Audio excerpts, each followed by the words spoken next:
Hello guys, आप सभी का स्वागत है I married my father in law के इस पार्ट में। हम लोगों ने लास्ट पार्ट में देखा जन हाउ की आंखें पूरी तरीके से कोल्ड हो चुकी थी, जिसे मिस्टर सन देख के चुपचाप बैठ गए थे। कार चल रही होती है और दोनों ही पूरी तरीके से चुपचाप होते हैं और म्यूजिक बज रहा था, तो जन हाउ उस म्यूजिक को बंद कर देता है। तो मिस्टर सन उससे चिढ़ के कहते हैं, तुम क्या कर रहे हो? जिस पल से तुम मेरी कार में बैठे हो तुमने एक भी शब्द नहीं बोला है और चेहरे पे कोई भी भाव नहीं दिखाया है, और तुम अब अचानक से मेरे रेडियो को बंद कर दिए हो। क्या तुमको अपने ड्राइवर के प्रति कोई भी सम्मान नहीं है? तभी जन हाउ कहता है, गाड़ी को रोकिए, मैं आपसे कुछ पूछना चाहता हूँ। ये सुन के मिस्टर सन चिढ़ के कहते हैं, मैं रोकने वाला नहीं हूँ, अगर तुम्हें कुछ कहना है तो अभी कहो। ये सुन के जन हाउ मिस्टर सन की ओर झुकता है और स्टीयरिंग व्हील पकड़ के घुमा देता है, जिससे गाड़ी का बैलेंस बिगड़ जाता है। और मिस्टर सन तभी अचानक से ब्रेक लगा के जन हाउ का कॉलर पकड़ के कहते, क्या तुम समझते हो कि तुमने हमें कितने खतरे में डाल दिया था? तुम हमें मार सकते थे। तभी जन हाउ मिस्टर सन का हाथ पकड़ के कहता है, मैं एक बात की पुष्टि करना चाहता हूँ। ये सुन के मिस्टर सन जन हाउ की ओर देखते हैं तो जन हाउ कहता है, आज आपने जो कहा, क्या आप सचमुच वैसा ही महसूस करते हैं? आपने बहुत से हार्श वर्ड कहे हैं, लेकिन आपका वास्तव में कहने का क्या मतलब है? क्या आपका कहने का ये मतलब था जब आपने कहा कि मुझे कोई भी रिप्लेस कर सकता है? मैं जानना चाहता हूँ कि क्या आपने जो कहा वह पूरा हुआ? ये सुन के मिस्टर सन थोड़ी देर के लिए चुप रहते हैं, फिर वो आगे कहते हैं, कोई भी तुम्हारी जगह ले सकता है, आखिरकार तुम एक अनावश्यक व्यक्ति हो। ये सुन के जन हाउ कहता है, क्या ऐसा है? ये सुन के मिस्टर सन कुछ कहते नहीं है और उससे अपनी नज़रें फेर लेते हैं। तो जन हाउ मिस्टर सन का चेहरा पकड़ के कहता है, क्या ऐसा है? फिर मिस्टर सन कहता है, हाँ, मुझ में इतनी ऊर्जा नहीं है कि मैं खुद को दोहरा सकूं। यदि तुम यही पूछना चाहते थे तो अब तुमको इसका उत्तर मिल गया है, अब तुम बाहर निकलो। फिर जन हाउ कहता है, एक आखिरी बात, मैंने सोचा यह एक ऐसी याद है जो हम दोनों ने एक साथ साझा की थी। भले ही आप अंतिम स्थान पर रहे हो, यह फिर भी एक रेस थी जिसे हमने एक साथ जीता था। लेकिन ऐसा लगता है कि मैं ही एकमात्र मूर्ख था जिसने ऐसा सोचा था। मैं आपके लिए क्या हूँ? मुझे लगता है कि शुरू से लेकर अंत तक मैं आपकी नज़रों में कुछ भी नहीं था। फिर मिस्टर सन कहते हैं, क्या तुम्हारा हो गया?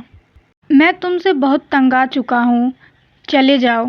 ये सुन के जन हाउ ट्रेम्बल करने लगता है और कहता है, मैं अब बाहर जा रहा हूँ। फिर वो बाहर जाते हुए उस फोटो को मिस्टर सन के ऊपर फेंक के कहता है, तो फिर हमेशा अकेला रहने के लिए शुभकामनाएं। और पूरी तरीके से दरवाज़ा जोर से बंद करके चला जाता है और मिस्टर सन उस फोटो को निकाल के खोल के देखते हैं और उनकी आंखों से एक बूंद आंसू गिर जाता है। और हम बाहर का सीन देखते हैं जहाँ पे अब बारिश स्टार्ट हो चुकी है और जन हाउ सड़क पे बेसुध होके चल रहा होता है। तभी उसके सामने एक तेज कार आ रही होती है जो कि उसे हॉर्न दे रही होती है। फिर तभी वो कार वाला ब्रेक लगा के कहता है, क्या तुम मरने की कोशिश कर रहे हो या फिर कुछ और? या फिर तुम अंधे हो जो कि लाल रोशनी नहीं देख पा रहे हो? रास्ते से हटो बेवकूफ।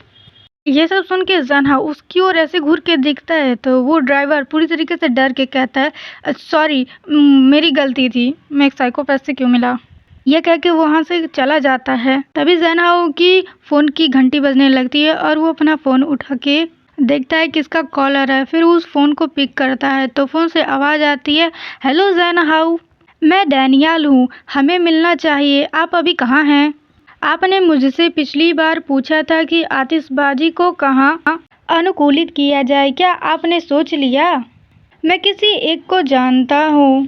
तभी जन हाउ कहता है, मुझे परेशान मत करो, मैं अब उसके लिए कुछ नहीं करूँगा, यह केवल मुझे मूर्ख ही दिखाता है।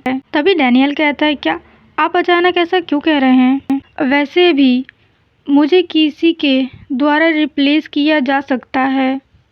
तभी डैनियल कहता है, क्या हुआ है जन हाउ? Hello hello. फिर वो अपने फ़ोन की ओर देखता है तो कॉल कट हो चुका होता है। फिर वो मैसेज करते हुए कहता है, क्या हुआ आखिरकार? क्या ये फिर से मिस्टर सन है? जन हाउ, तुम्हारे साथ क्या गलत है? मैं तुम्हारे घर के बाहर हूँ, बाहर आओ और बात करते हैं। डैनियल वहाँ पे खड़ा ही होता है, तभी मिस्टर सन की कार आती है और मिस्टर सन कार से बाहर निकलते हैं और सामने की ओर देखते हैं तो डैनियल उनकी ओर मुस्कुराता है। फिर मिस्टर सन पूछते हैं आप यहाँ क्या कर रहे हैं, तो डैनियल उनके पास जाता है और उन्हें गुड इवनिंग कहते हुए उनके हाथों में अपना छाता पकड़ाते हुए कहता है क्या आप प्लीज़ इसे थोड़ी देर के लिए पकड़ेंगे। और छाता पकड़ते हुए मिस्टर सन कहते हैं क्या आप क्या करना चाहते हैं।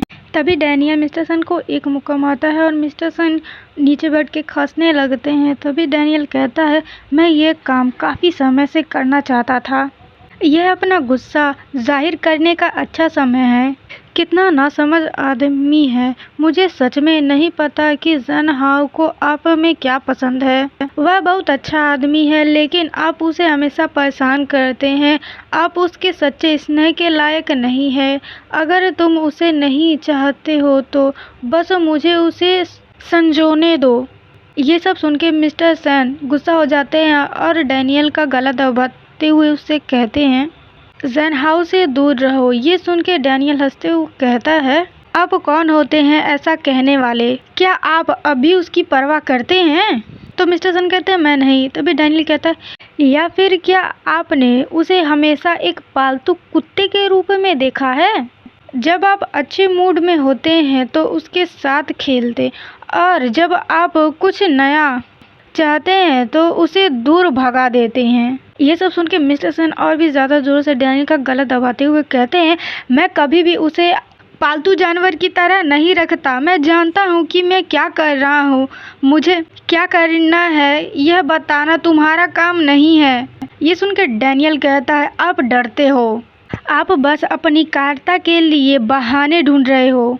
आप ये स्वीकार करने की भी हिम्मत नहीं करते कि आप उसकी परवाह करते हैं। आप एक स्वार्थी कायर के अलावा कुछ नहीं हैं। आप सिर्फ इसलिए भाग रहे हैं और छिप रहे हैं क्योंकि आप डर रहे हो और आप अपने स्थान पर जन हाउ को कष्ट दे रहे हैं।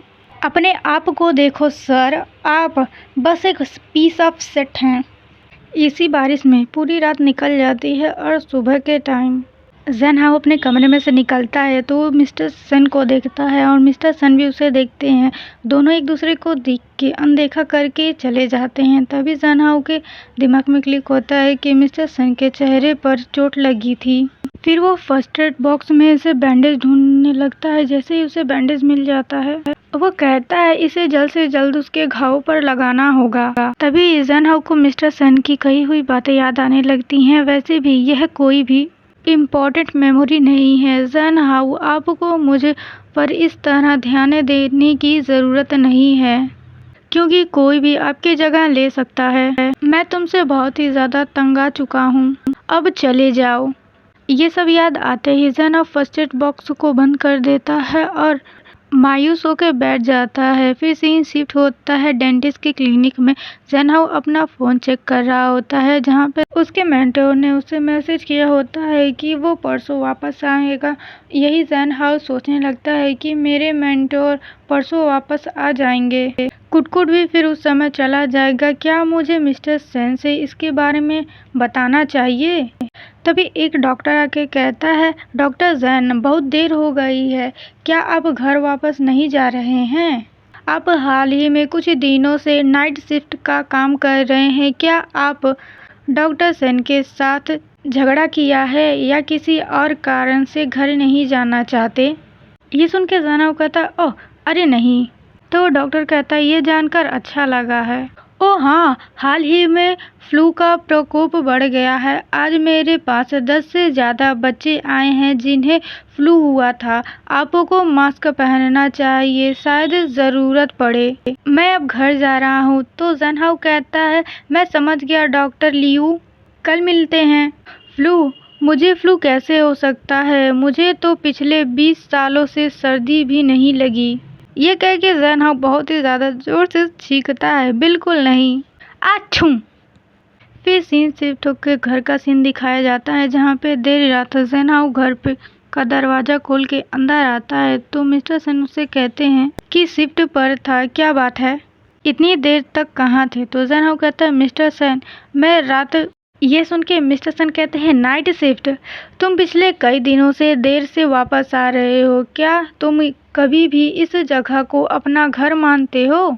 ये सुन के जैन हाउ कह के आगे जाने लगता है। तभी मिस्टर सन पीछे से कहते हैं रुको, मैं तुमसे बात कर रहा हूँ। फिर जैन हाउ सीढ़ियों पे चढ़ते हुए कहता है क्या आपने मुझसे अपने काम से काम रखने को नहीं कहा था?